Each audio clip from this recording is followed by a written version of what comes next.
You are listening to the We Are West Ham podcast with me, Will Pugh, and James Jones. West Ham United seem determined to get relegated from the Premier League this season. Certainly, it would appear David Moyes seems determined to get West Ham relegated this season. A 1-0 defeat away at improving Wolverhampton was disappointing and left West Ham, or moved West Ham, in fact, into the bottom three. Wolves leap above us into 16th. That's us, Everton and Southampton, all on 15 points in the bottom three relegation places in the Premier League. West Ham with a goal difference of -10, only one better than Everton's, keeping us, and 7 better than Southampton's, to be fair, keeping us off the bottom spot in the Premier League.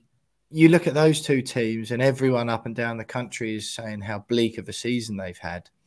No one, it seems, has really been pointing the finger too much at David Moyes and at West Ham in general. But those stats do not lie. 19 games, we're at the halfway point of the season, and we're in the bottom three. We're below Bournemouth, we're below Wolves, we're below Leicester, Leeds, Nottingham Forest, Crystal Palace and Aston Villa, teams who are not better run clubs necessarily. Certainly not many of those teams, if any, have got better squads of players than West Ham United have got. We've had 2 fantastic seasons, though the signs were coming at the end of the last campaign that things were not quite right when we failed to win a game after that historic victory away at Lyon in the Europa League. James Jones, I'm delighted to see you again, mate. And unfortunately, the circumstances only seem to have got worse at West Ham. Okay, it was a 1-0 defeat to Wolves. We unanimously agreed last week, you more begrudgingly than me, that if David Moyes failed to get a result, or actually what we said was if he loses at Wolves, his time is up. He has lost at Wolves. You said you would have let him carry on for one more game if he got a draw. We didn't get that draw. We've lost 1-0. All right, it's an away game, but it's a fellow relegation rival. Didn't really see much there, really, that suggests anything's going to change soon, and it's getting more and more daunting, particularly with those fixtures we've got coming up in February. I think it's time for a change to be made now. I understand there's some reports, all be them spurious, that West Ham haven't done any work behind the scenes in terms of getting a new manager. But look, I'm not being funny. I appreciate the running of the club has still been going. They wanted to show faith in Moyes. David Gold's obviously, his recent passing, there's no doubt that won't have had an effect, either just logistically, emotionally, one way or the other. Not making excuses, but we've heard that from clubs before. They wanted to stick with Moyesy. I'm of the opinion it's time to make a change. Your thoughts? I know you said leave it to the Everton game. If we get a draw, we didn't get a draw. What do you think? How are you? We'll do all the pleasantries in a minute, but immediate Moyes thoughts, please. I've been dreading this chat since Saturday afternoon. I tweeted not long after the full-time whistle that it genuinely breaks my heart to admit it, but yeah, I can't see how he continues. I don't. I'm a little bit upset that he's still in the job now. I've read reports this morning that they're going to keep him until and make a decision after the Everton game. It gives them a week to draw up a list of potential replacements. Like, what have they been doing? Like, this isn't like, I know what you say. Like, obviously the David Gold thing. Obviously that's of course it's probably not been a priority for those on the board at the moment. But I find it hard to believe in the modern game, the way it is right now, and the very, very short lifespan of managerial positions in the modern game, that clubs do not always have a backup list of managerial targets if things go wrong unexpectedly. Now, this is an unexpected situation that we're in after the last 2 seasons we've had. No one saw this coming. You and I didn't sit there in the summer and go, "Oh, I wonder if David Moyes will get sacked this year." 6 months later, we're going, "Why hasn't he been sacked yet?" Yeah. And clubs really, despite whether things are going brilliantly, should really, given the situation, given the way football is these days, how things can turn very quickly, they should have a list of targets going, right, if it goes wrong in the next 6 months, we're going for him, or we're going for him, or we're going for him. The fact that it appears that they're only just beginning to start considering who a replacement might be and drawing up a shortlist is concerning. And that it means that they've got another week with Moyes there. It's very clear he's lost the dressing room.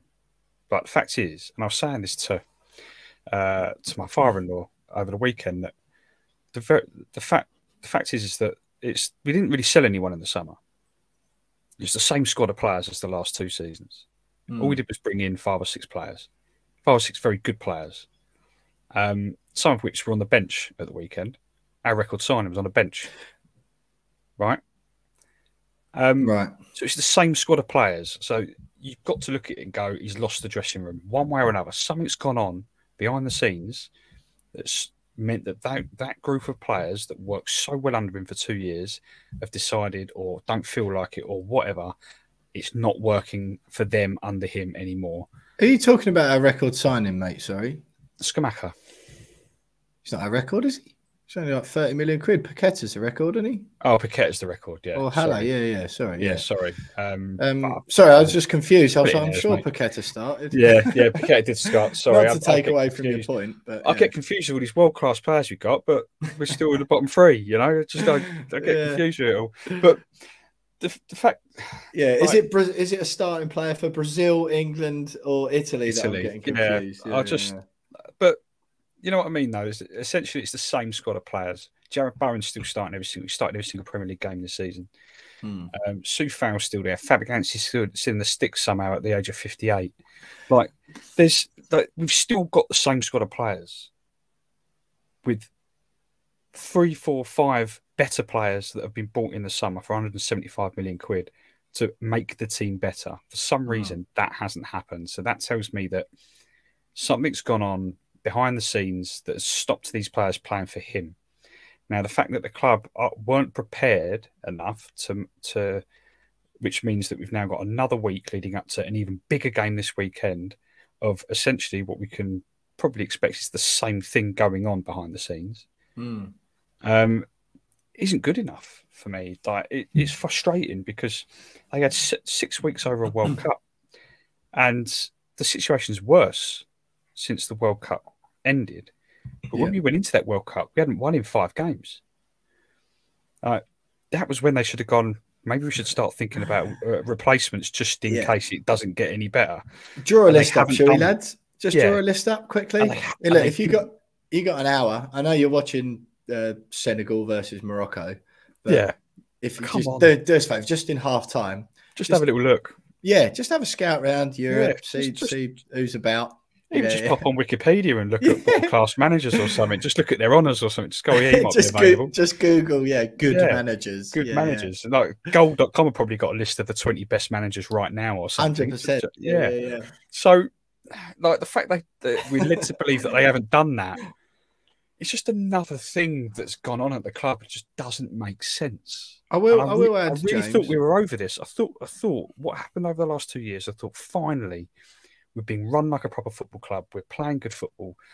We look like we're progressing as a football club, not just on the pitch, but off it.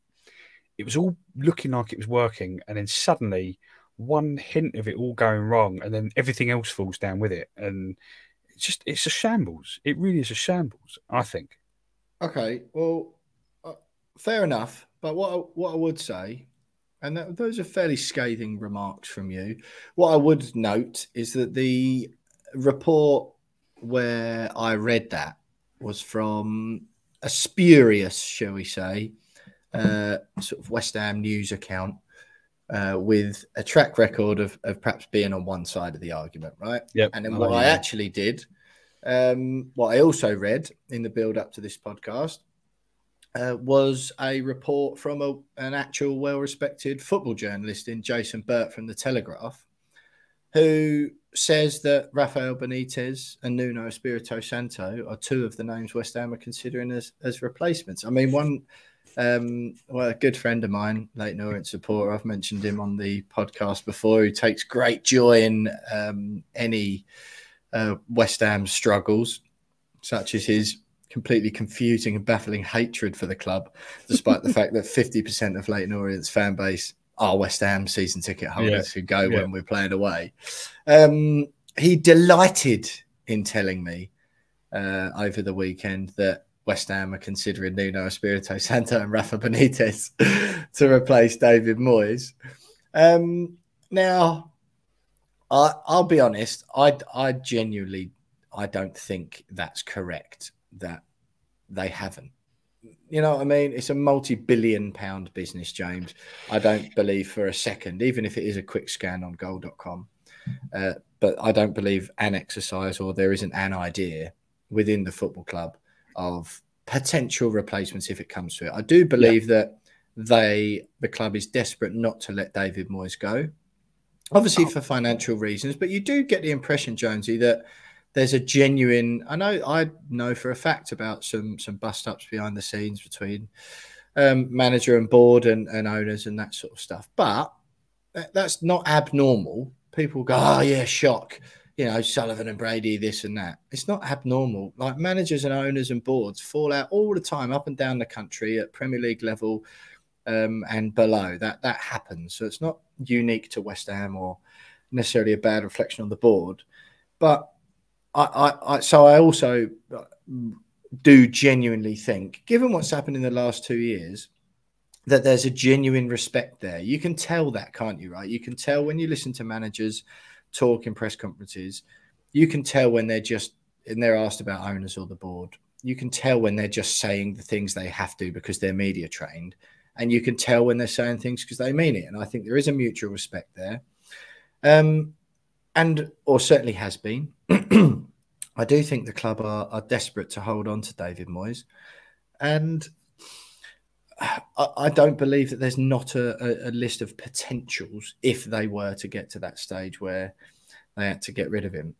I was explaining this the other day, Jonesy, to someone who doesn't know anything about football, just how sad I am that it's time for David Moyes to go, because he's given us the greatest memories of the modern era as a West Ham fan. He made us all proud of our team again. He united a fan base behind the team in a way we certainly haven't seen since we've been at the London Stadium. We hadn't felt like it had under David Moyes since Slaven Bilic and that last season. There was obviously other factors there. Moisey got us feeling that way just because of the football and just because of the team. And I read an absolutely outstanding quote at the weekend. I think I actually retweeted it on the We Are West Ham account. There was a video of Moisey walking across the pitch in the empty stadium away at Lyon after the game, empty other than us lot, 3,500 West Ham fans in the top corner singing, "We've got Super David Moyes," at the tops of our voices. One of the greatest moments of my life, let alone just of 2022. And the quote at the top simply said, "You either die a hero or you live long enough to see yourself become the villain." And that's what's happening now. And I find it really galling to read all of the vitriol at David Moyes that I see on West Ham social media. I am now of the opinion it's time to make a managerial change at West Ham.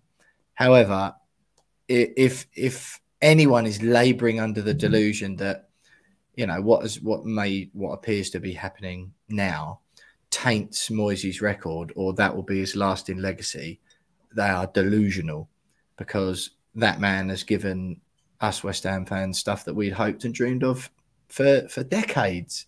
And I do think it's time to make a change. I will be annoyed if those sort of names that are being mentioned are the potential replacements. But I am a bit worried now that it seems like inaction, and especially where we are in the league, where 3 points could be the real difference at the end of the season. It feels like one of those where even if you get rid of him and put, I don't know, would you put Nolan in charge maybe, or just one of those things? You see it just for Everton I'm talking about, just where you see that, don't you? When the manager gets sacked and the players, like Bournemouth happened, didn't it? They sacked Scott Parker. Gary O'Neill takes over a few games because the players like him. And all of a sudden, that next game, they're trying their socks off and they run an extra kilometre or two. They try a bit harder. But yeah, I just, it's time for a change. But people relishing sort of giving him both barrels is really confusing because he deserves nothing but our respect. I completely agree with you on that point. I will forever be thankful to the man for giving us the last 2 seasons, particularly that night in Lyon. Like that night in Lyon was beyond any of our wildest dreams only 18 months earlier. So for us to be in Lyon and see us win 3-0 to get into a European semi-final, in the way that we did it, like he was responsible for that, and I will forever be thankful to him. I'll always respect him. But you're right, there has to be a time when you've got to make a change for the good of the club and the good of the future of the club, and that change has to be made as soon as possible. And I think he knows it deep down. Like, he knows that he's taken us as far as he can possibly take us. He knows deep down. I think that I don't agree. I don't think he does. The fact that he's not really changing his approach at suggests to me that he knows that whatever he does isn't going to work. Like, he changed it for one game. Too late now. He changed it for one game, and we lost. We looked good up until the 20th minute against Brentford and lost still. And then he just reverted back to the same old. We weirdly managed to win at Brentford in the FA Cup. The one that didn't matter. Yeah, which still baffles me a little bit. But it's just nothing's really changed. It just doesn't. We just don't look good going forward. We're terrible at the back. Our heads drop when we go 1-0 down. They have to make a change. And you're right. If that shortlist is correct, then my God.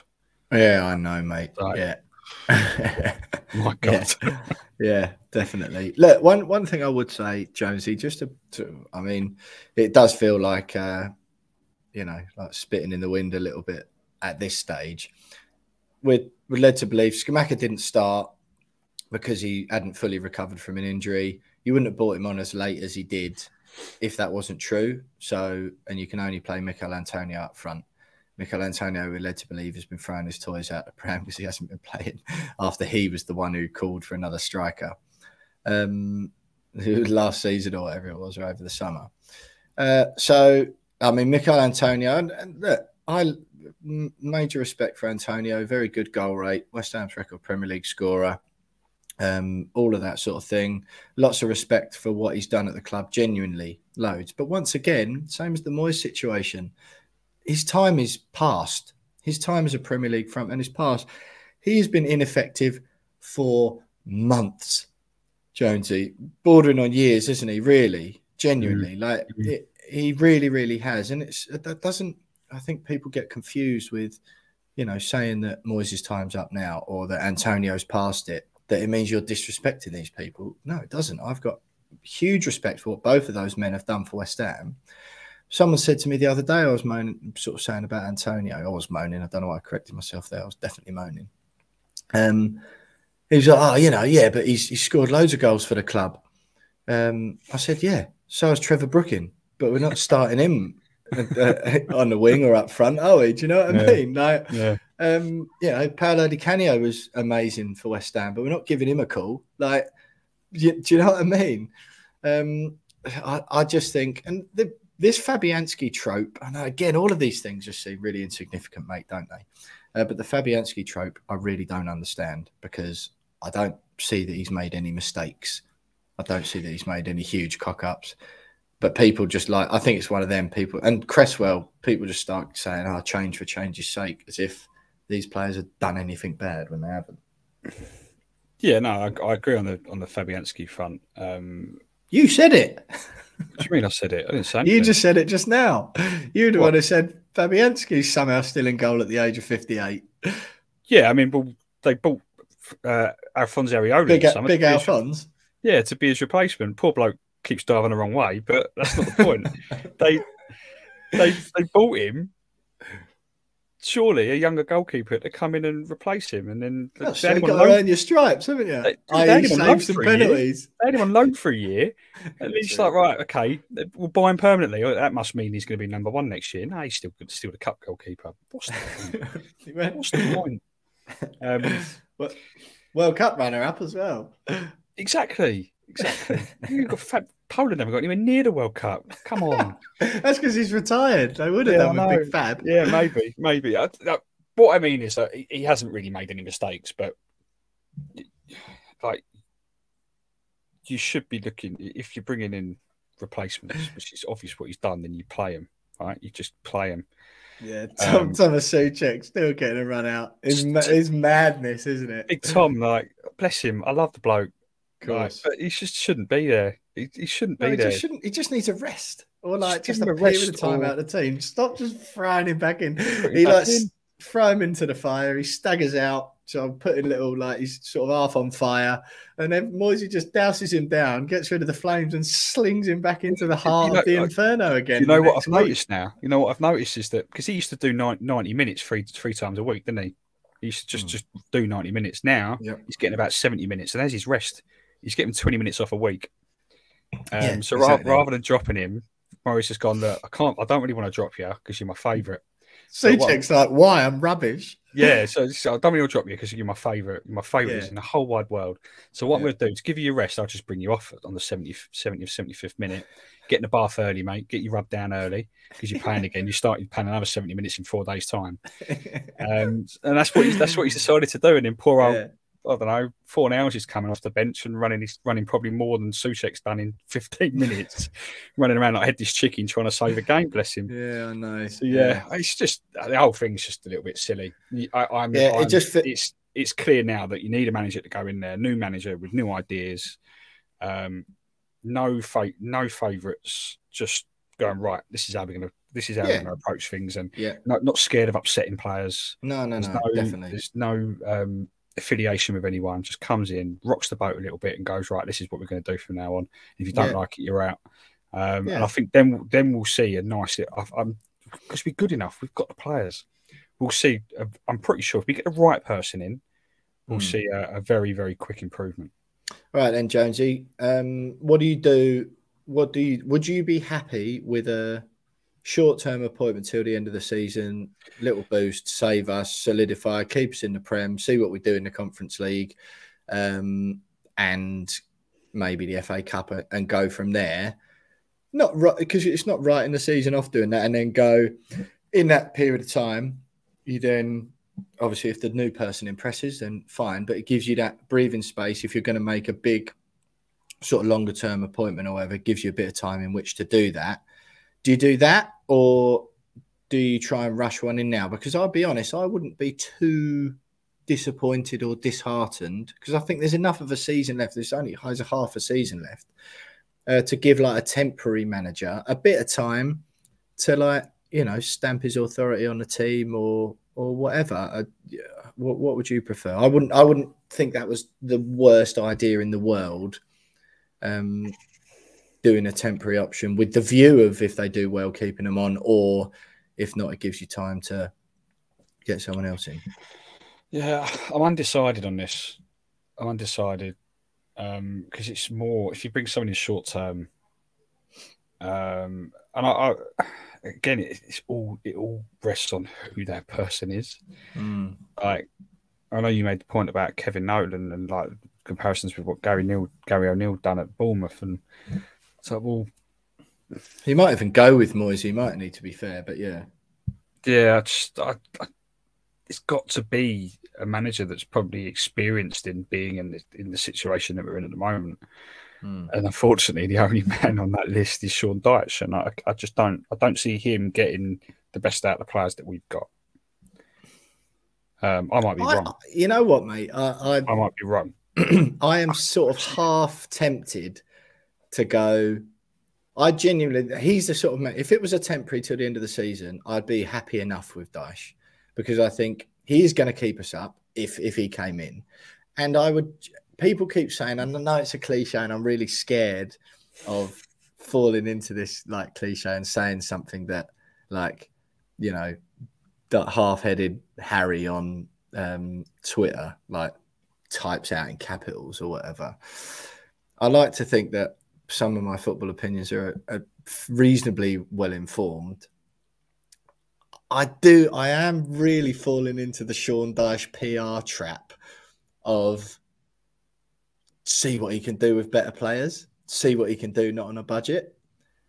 And and again, I appreciate it's probably his team pumping out stuff like that to make everyone so he gets another sniff at a bigger job.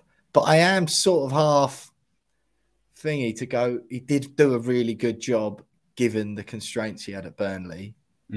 I wouldn't be too miffed given the situation we're in for us to be the club that go, all right, Sean, you got till the summer. Right. Priority number one, keep us up. These are the players you've got. If you can work with them brilliantly, if you can work with them, brilliant. See how you get on. And then, if he shows enough, then perhaps you go, right, okay, well, they're not going to go out and spend big in the summer. But I got a feeling, mate, that of certainly Rice, Paqueta and Scamacca, I'll be stunned if more than one of those is still with us at the beginning of next season. But I wouldn't be too miffed it was Sean Dyche, you know what I mean? What I don't understand is that we're not looking at the likes of Wolves, the likes of Brighton, and looking at what they've done managerially, and going, right, we need a bit of that. Yeah. Right. Like we need to go, right, okay, well let's identify the best upcoming managers in Europe that that have a record or are showing signs of being able to play a style of football that suits our current squad and the ability of our current squad. So, excuse me. Get him in, pay the money. You're right, mate. Yeah, I've got a ticket at the back of my throat. Like he's having an absolute meltdown. One of the professional podcast outfit here, mate. It does help you out a brief. Someone call an ambulance to Boreham Wood. Yeah, I'm keeling over here. I appreciate it doesn't go out for a few hours, and if Jonesy's dead, then it won't go out at all because he edits them and publishes them. But I know. Yeah, but I just don't understand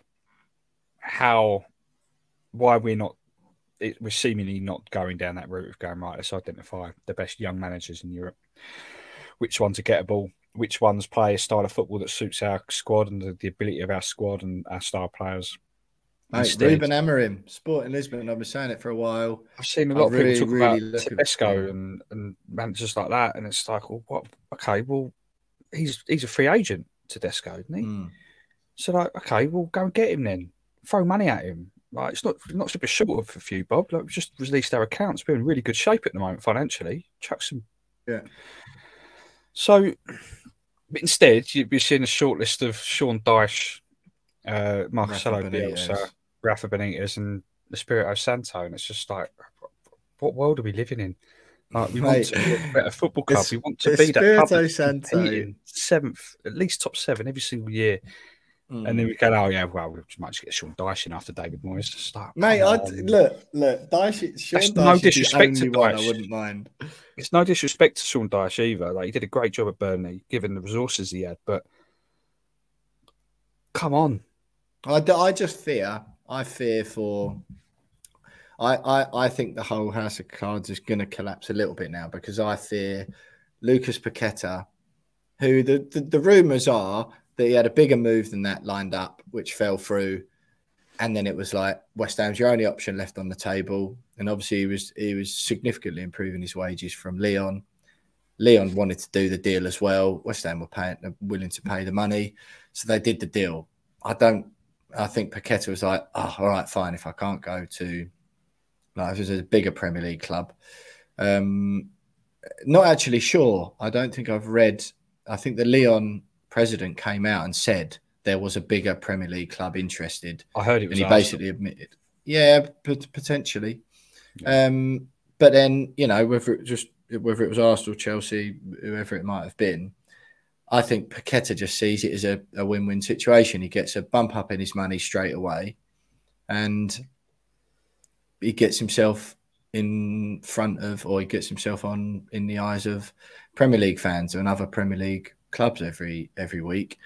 If he doesn't go well, he just goes, well, look, I start for Brazil, so it's not me, it's the club. And then someone will still take a chance on him.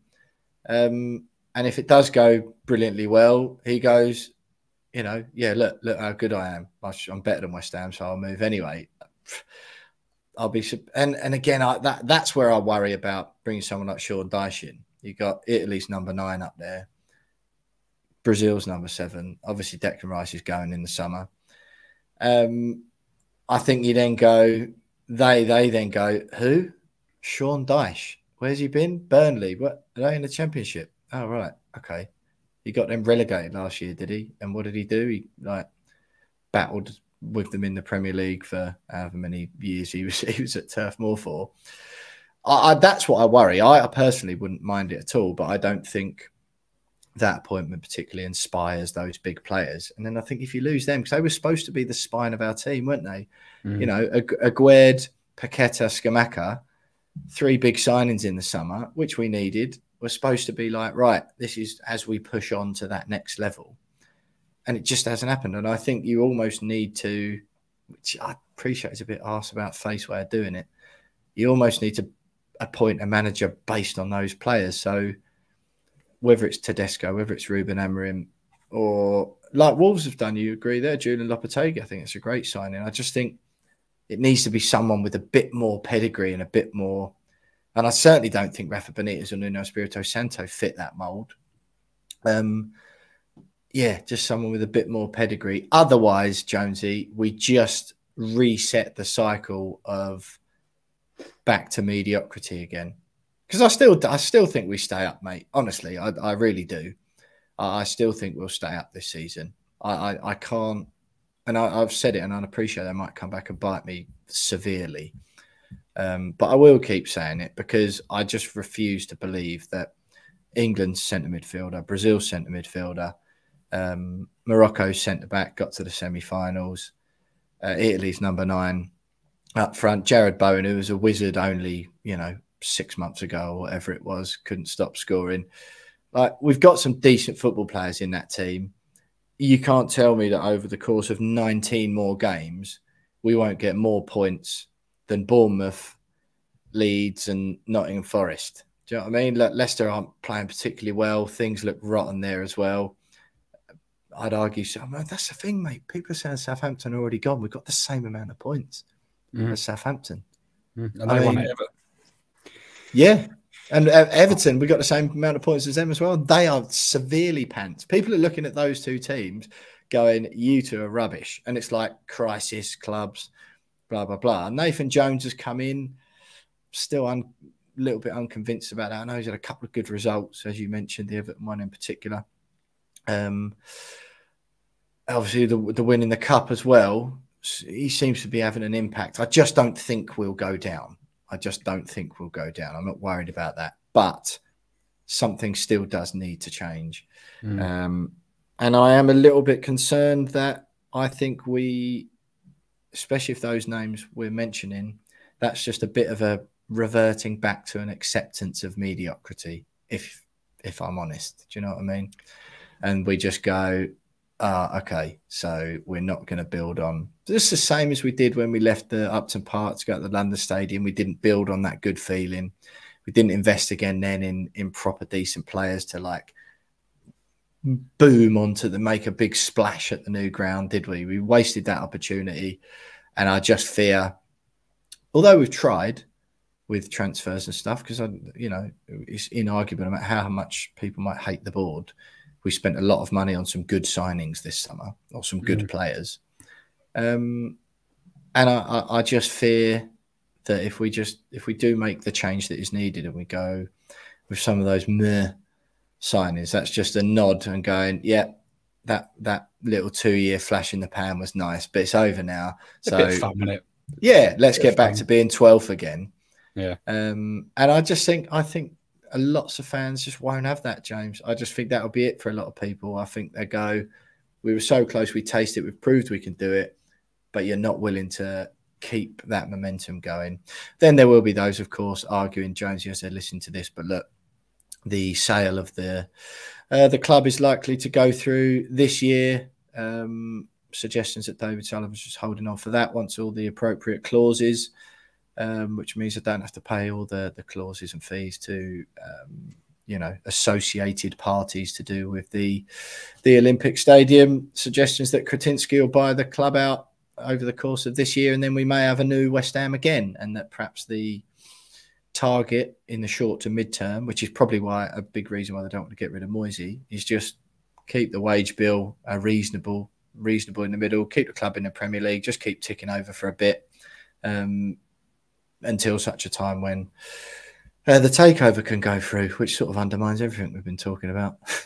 Yeah, you're right, though. It does feel as if they've gone, oh, that was a bit of fun the last 2 years.